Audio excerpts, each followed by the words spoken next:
So belonging is certainly important to what I write. And sometimes you need to actually get out to another part of the world to meet people from the same continent. Sarah Ladipo Manyika, Imagina el Mundo.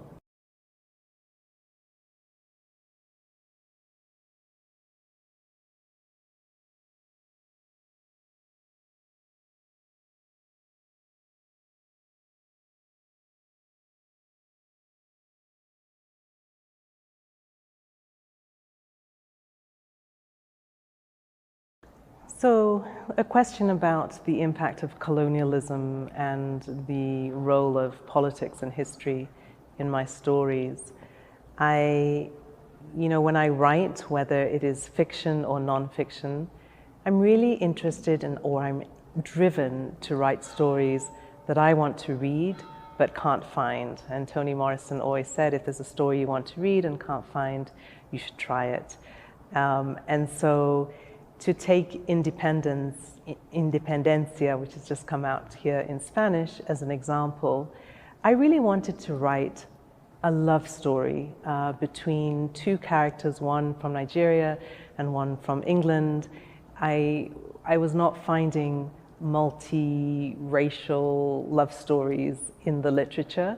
My mother is white British, my father is Nigerian, so it's not their story, but it could have been their story. And so on one level, it's just a human story, it's a love story. But on another level, it's also a love story to Nigeria. The story starts at the dawn of independence in the 1960s. The 1960s was such an incredible era. People were excited about independence and independence movements. People were talking about civil rights, feminist movements. It was such a rich era. It was also a rich cultural era. So because I had chosen to set my story in that era, inevitably it's going to draw in references to the culture of the time, references to the political and socio-economic situations as well. And the story spans a few decades. So I'm not writing history, so it's not a history book about sort of post-colonialism, but it's a story set in that period. And so inevitably, it draws in those themes.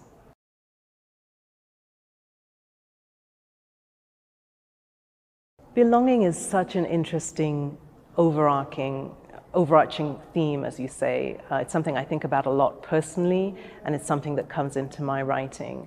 So, as someone who is from two nationalities, two cultures, two so-called races, it's something personal. When I was growing up in Nigeria, I was called Oyinbo, which literally means peeled skin or white person.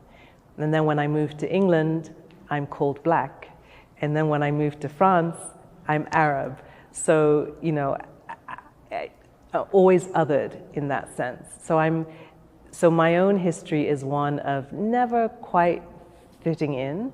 And so then I guess I'm drawn to, writing those sorts of stories as well. And if I look at my novel Independence, the main character, Tayo, he doesn't quite fit into England. There's racism at the time. There continues to be racism, so he's othered in that sense. But when he goes back to Nigeria, it's the same thing, not quite feeling that he fits in. And I think the notion of belonging or not fitting in is something that I think everyone in the world experiences to one extent or another, whether it's to do with your gender or your race or your sexuality or your age.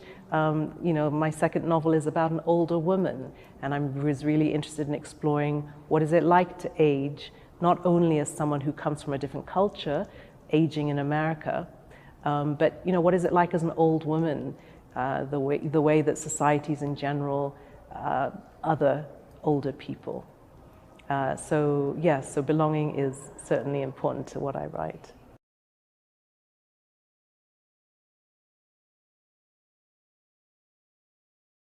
Yeah, I'm interested in stories from the periphery or not at the center, if you like. I find them exciting. I think that when, world literature as a whole is enriched when we have more stories, that we haven't heard yet.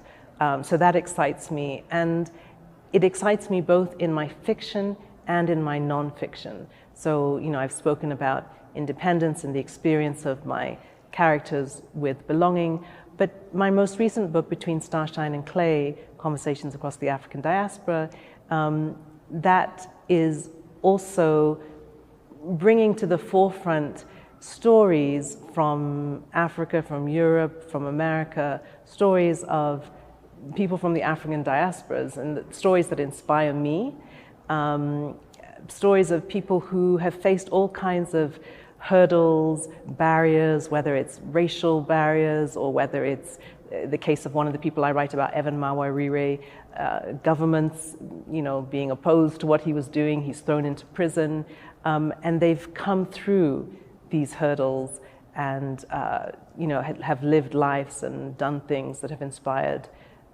many people. I have tried to get involved with organizations that also give platforms to other writers and other stories. So for a long time, I served on the board of an organization called Hedgebrook, which supports women-identified writers, serving on the board of the Museum of the African Diaspora in San Francisco. So I think I want to talk about, both my writing, but what I do outside of my writing to do what I can to raise the voices of others. Yeah, I'm so excited to be here and to meet new writers and make new connections and, make connections between the different diasporas. I think there are similarities and differences.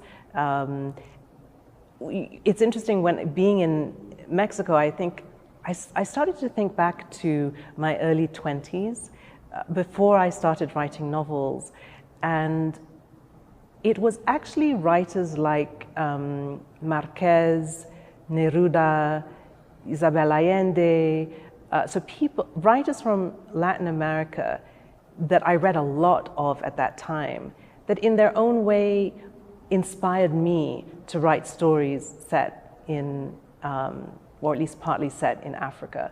So already, it's a different diaspora, different experiences, but I see threads in our past colonial histories. I see some of the issues that we have dealt with in respective continents with dictatorships and so on.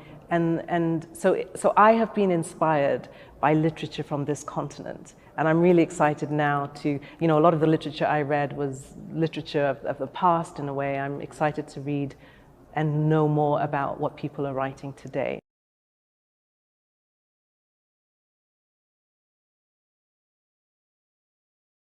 Youth, young people.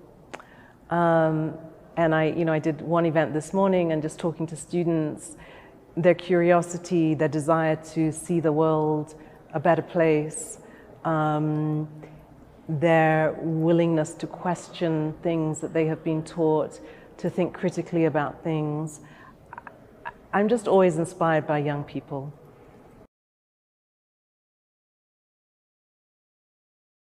One of the challenges moving forward, and I think maybe for Latin America, is that these are continents we haven't really contributed to global warming. We didn't cause it. And yet, like the whole world, we pay the price. So there's this tricky balance between, in Africa, we need energy, we need to move forward, there needs to be more development, economic development. So this tension between needing to do that, but also needing to think about the environment and not wanting to add to to climate change. And so I hope that as we have these big international conferences, I hope there's thinking around the global South and, how do we manage this? Climate change is something that the whole world has to think about, but there has to be special thought, I think, with Africa. I don't know about Latin America, but Africa is, not only has it not caused it, but it's some of the greatest environmental challenges and so forth have hit Africa. But we need to get involved, we need to be talking about these things, and we need to be talking about these things as artists and creatives. It's exciting in a way because it means we have to reflect more on what is it that makes us human? What is it that we really value as humans? And maybe I'm too much of an idealist, but I think storytelling is at the heart of what makes us human.